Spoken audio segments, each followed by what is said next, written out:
Hi, welcome to your first introduction to Avatar. We are very excited to have you here at the agency and to help you learn and understand how we use our database system.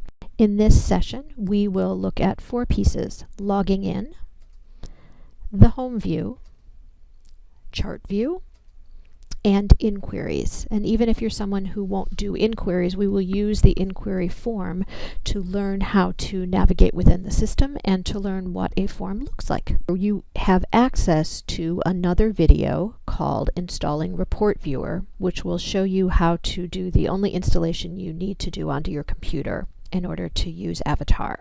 What you will find is that the first time you log into your computer, if you haven't already done that, you will have an icon on your desktop called Avatar. It'll have these 2 little people, and that is your avatar icon for your computer. Today, we are going to work in Avatar Test because we don't do training in live Avatar. But this is the way Avatar would work if you were going to log yourself in. I often say there are 2 things that will teach you patience: Avatar and small children.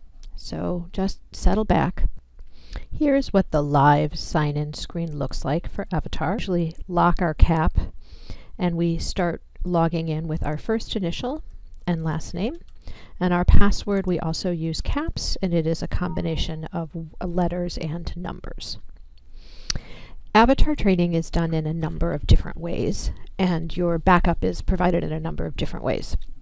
So one of them is a manual that you will receive when you first go to your first training session. Another is the training sessions. Depending on your position in the agency, you will have between 1 and 5 modules of Avatar training. And a third is this edition of video training that we are using in the hopes of decreasing the amount of time that you spend actually in training. We are a very broad agency, and many different people use Avatar in many different ways. When you log in, one of the screens that you will see after the first couple of times that you've been here and onto Avatar is this screen that says there are 1 or more new items within your workflow management to-do list. You'll just click OK, and it will continue on to the home screen. This is the Avatar clinical home screen. So this is the home screen that most people who are doing clinical work in the agency will see when they first log into Avatar. And you'll see under My Views it says Home View Clinical. Avatar to 2014 is what we are currently working with. The agency has a fairly long history with this piece of software. We do significant updates every few years, and for some reason we seem to change what we call the system when we update it. So it is possible that you will see old manuals around referring to it as CSM. The most recent update was in April and May of 2014, which is why it's called Avatar 2014. This is the home screen, and by pushing this button, clicking on this button, no matter where you are, you will always come back to this screen. It allows you then to toggle back and forth between various screens. So the first thing I'm going to talk about are these very standard buttons that are on pretty much every view that you have on any computer.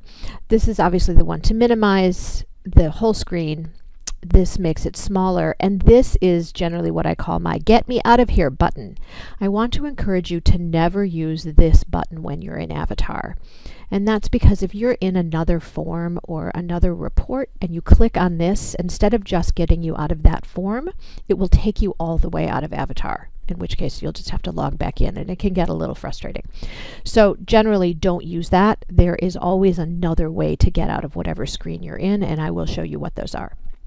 Over here we have a number of different buttons. I'm going to run you through them fairly quickly because the average person doesn't really use them all that often, but you should know what they are. So the first is under Preferences, and under Preferences we actually have a number of tabs.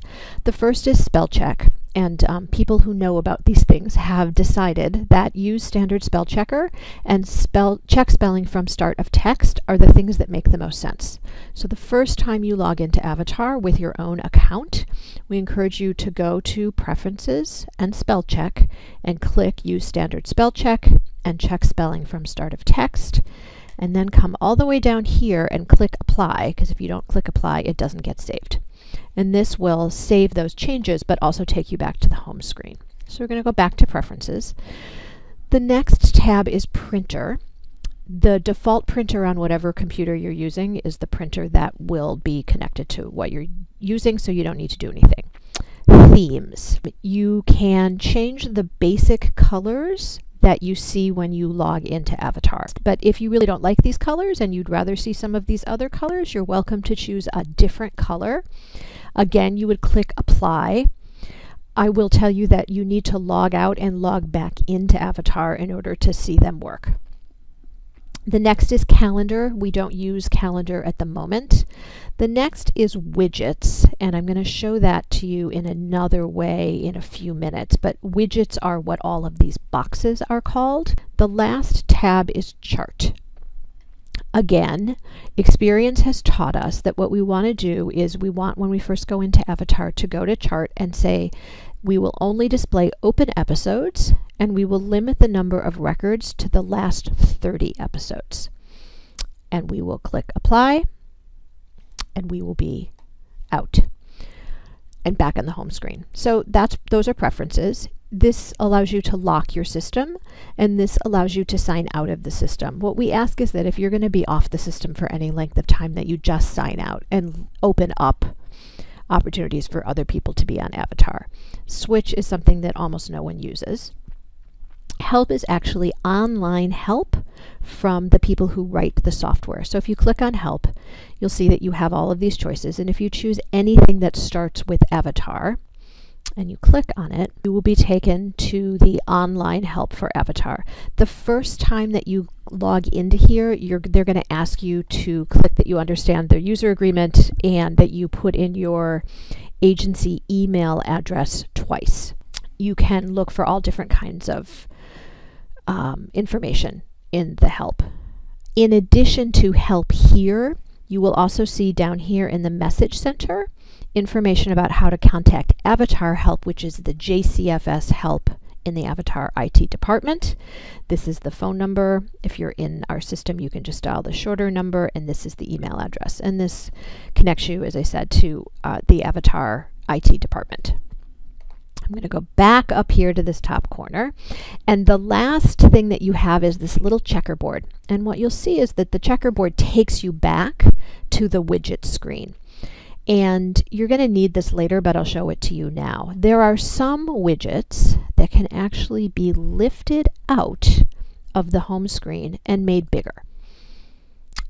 In this case, this is the to-dos, and that tends to be something that can get kind of messy and that you might want to do that. So this is called undocking, and then I can make it bigger and do whatever I want with it. And then when I want to put it back, I go back to the same little arrow pointing in, and I redock it. Now what will happen is you'll be going along and you'll have your to-dos undocked, and suddenly you won't be able to find them. So what you can always do is come back, click on the checkerboard, and it will bring you to this screen. And what you want to do is come down here to the left-hand corner and click on Reload Home View, and it'll say, do you want to get rid of the changes you've made? And you'll agree. And then you'll apply, and it will put all of your widgets back where they belong. This is one of those things that you will not actually remember until you have misplaced your icon and need to go back to your manual or to your neighbor to ask how to find it again. So continuing on our tour, this will tell you who it is that you're logged in as. In general, that's not hard to remember unless you're doing training. Again, says you're in your home view clinical. Now, let me introduce you to a couple of widgets. So the first widget is the client widget, and these are the clients who are assigned to you. And so these are the clients who are on your caseload. These are the clients who you can easily get into their file. Now, you can search for clients who maybe are not on your caseload by typing in a name. So you would type in a name, and you will get automatically a list of clients whose names are very close to that, and you can click on that name. If that name is already in your caseload, you'll be able to easily go and see their client file.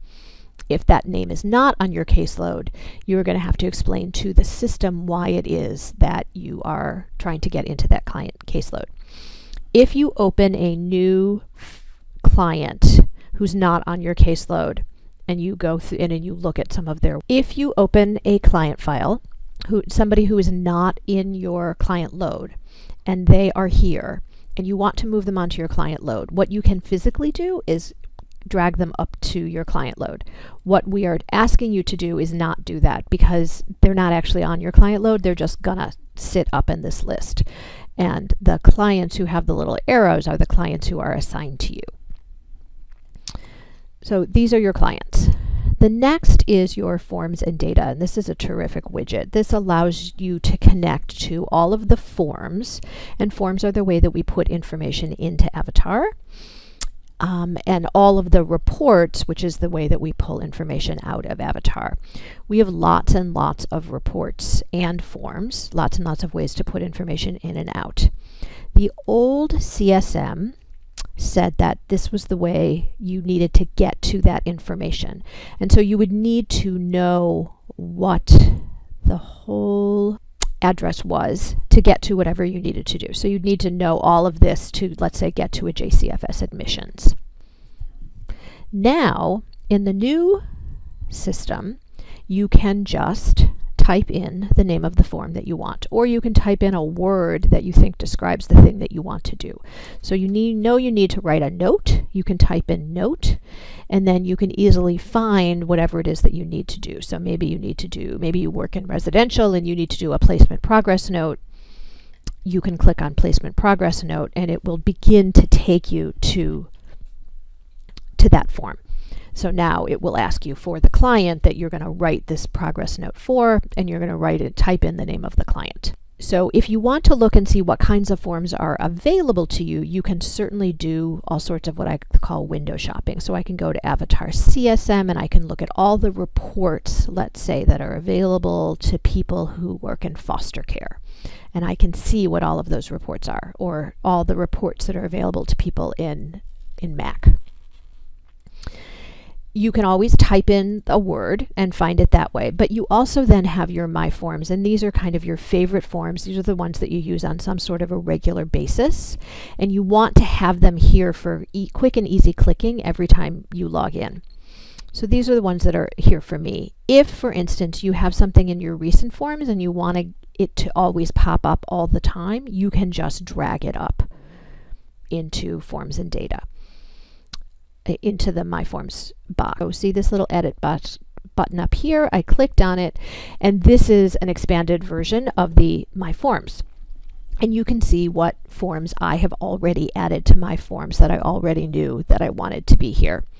So let's say there's another form that I need to add, and it is a discharge form. And so I am going to do a foster care discharge summary. So I click Add Forms, and now it is on my list of my forms. Now, if I like to be organized, I can also right-click on my mouse and I can add a folder, and I can call the folder whatever I want. So I'm going to call this folder Daily Forms. So these are the forms that I seem to use every day. And now I'm going to drag the forms that I want in there down there. So I always use scheduling calendar, and I always use outpatient progress note. And I use inquiry a lot. So that's what I'm going to put there. And I'm going to save. And then those changes are all in here. So every time I log in, I'm going to have all of those forms, and I'll have them where I want them. So the next widget I'm going to introduce you to is the My To-Dos widget. You will have a love-hate relationship with this widget. And this widget is the one that we most often undock because it has a lot of information in it, and it's easier to look at it when it's large. So again, see the little arrow that looks like it's going to fly away? I'm going to click on that arrow, and it's going to lift it out of my home screen. And I'm going to click on the single box, and it's going to make it as large as my screen. And what I'm going to do for you here, just to show it to you, is I'm going to enlarge all the sections so you can kind of see what's what. There we go. Okay, So I have a couple of items on my to-do list, and you'll see what I can do here is I can look at all of my to-do items, or I can look at the to-do items that were sent to me in the past, I think it's 24 hours. So the first one, my to-do item first, is from Am Yisrael congregation. So we also list organizations often as clients because we do work for them. And this is an outpatient progress note, which means I needed to write a note about an interaction that I had with them that was in my schedule that happened actually in July of 2014. For some odd reason, I put individual counseling, which doesn't really make sense. This one, however, does make sense. So this is my client, Pluto Dog. And this is telling me that I need to write an outpatient progress note. It is an outpatient progress note. The note was sent to me on March 18th of 2015 for an individual counseling session that I provided on March 17th of 2014. And it requires a note. And so when I'm ready to go and write that note, I can just click on it and it will take me right to the note. Now, if I see that this is here, but I don't have time to write the note, but I really wanted to remember about how he lost his forms, I can just put my cursor in and type that note to myself and click enter, and it's just there. I don't need to do anything else. It's just my little reminder to myself, thus called note to self. So that is the to-do widget. And now that I'm finished showing it to you, I'm going to come back here to this little triangle arrow, and you'll see that it is now facing back in, and I'm going to click on it, and it's going to put the widget right back in the home screen where it belongs. Next widget is a My Calendar widget. This is an interesting widget because you can't do anything in it, you can only read it. So what you'll see is that this is my schedule for the day. And I have an appointment this morning at 10:30 with Daisy Duck. And then at noon, there is a financial counseling appointment at NAP.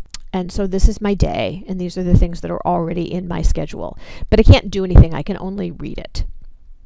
I will show you at another time how to get appointments into there. You can look at tomorrow's schedule or yesterday's schedule or anything else. See, there's where I saw Pluto Dog. That session has been posted, something I'll explain at another time, and that's how I got the to-do item on my to-dos. The last widget is the Message Center. I already pointed out that the Avatar help information is here. You will occasionally get information about upcoming updates and times that the system will be down, but in general, the Message Center isn't used extensively.